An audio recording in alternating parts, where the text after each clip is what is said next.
Yeah, it's on. Okay. За сайн байна уу монголчуудаа. Би та бүхэндээ энэ өдрийн мэндийг хүргье. Энэхүү видеоныхоо үргэлжлэлийг мэдээж хов тавдрыг туссан, хор тавдрыг даван туулж яваа. Идэгсэн өөрийнхөө зорилгын төлөө тэмцэж яваа. Тэр сайхан хүмүүстэй зориулъя. Би 22-ны өглөө үүрээр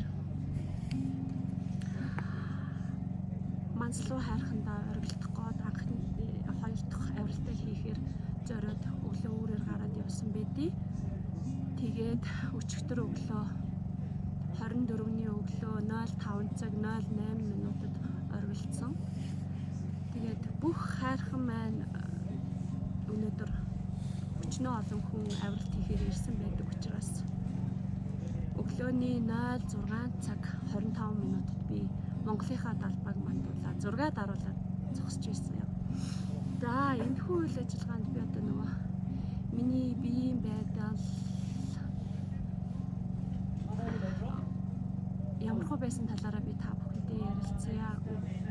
Зорилготой хүн өнөөдөр хүрээ гисэн газраа тэсвэр төвчээрийн туйл болоод хүрдэг. Тэгээд өнөөдөр би эхнийхээ нөгөө өндөр авалтаар би өвдсөн хүн шүү дээ гэж бодоод жоохон өөртөө итгэлгүй жоохон байгаад байсан.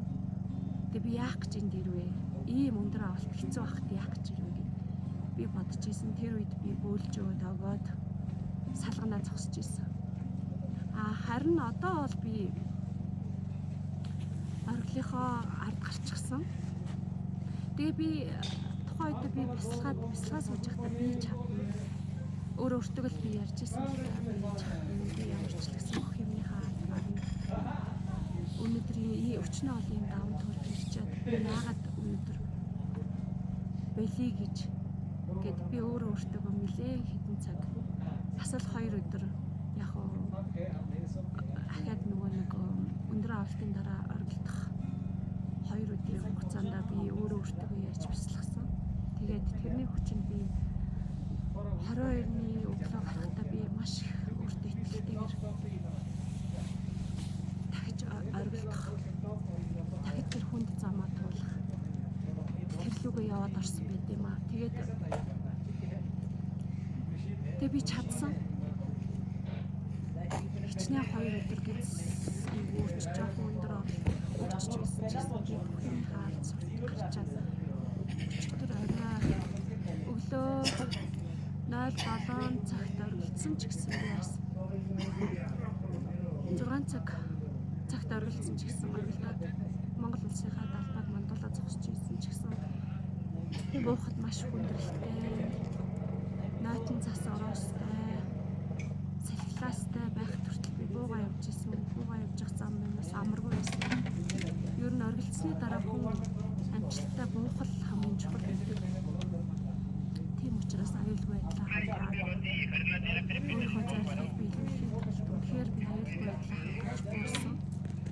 Тэгэж бууж явж явах хүртэл бас хүнд байсан. Яагаад гэвэл маш их цаас орсон учраас нойтон цас ихтэй боловсрол ихтэй бүх зам эвдэрсэн. Гэсэн ч гэсэн би амжилттай гэртээ ингээд харах гад өнөөдөр би амжилттай оргилдоод бууж ирээ сууж байна. Тэгээ би эхний өндөр авалтаа би өөртөө итгэлгүй шатлах тохиолдол гарч ирсэн. 2 өдөр бясалгаад өөрийгөө бас төвлөрүүлээд тэгээд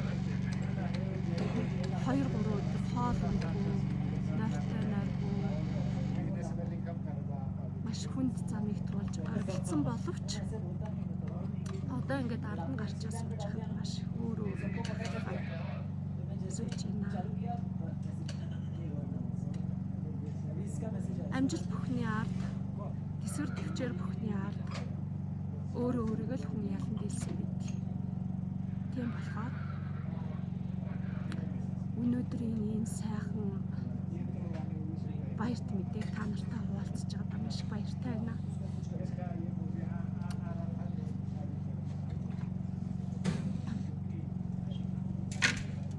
Намайг дэмжиж тусалсан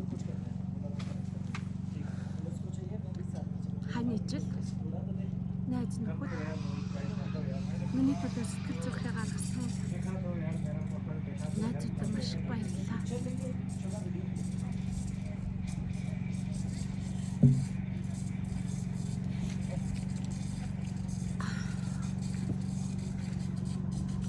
Өндөр болгоны орвол хүнд байдаг. Тэр болгоны ард гарна гэж маш их амжилттай. Өнөөдөр би өөрөөрөө бахархаж байна. Өвчин бол хийсч ирдэггүй, хэлж ирдэггүй. Гэвэн нэг өдөр хөвдчихдэг. Гэхдээ тэр өвчний ард гарна гэдэг маш том төсөв төвчээр. Тэгээд үнэхээр энэ хорвоо дээр 8 тэрбум хүн байдаг бол хүнд өвдсөн бол начиг юм тэнэг үйл ажиллагаа хийж явж байгаа хүн цог баг. Гэхдээ би өөрөөрөө бахархаж байна. Үнэхээр бахархаж байна.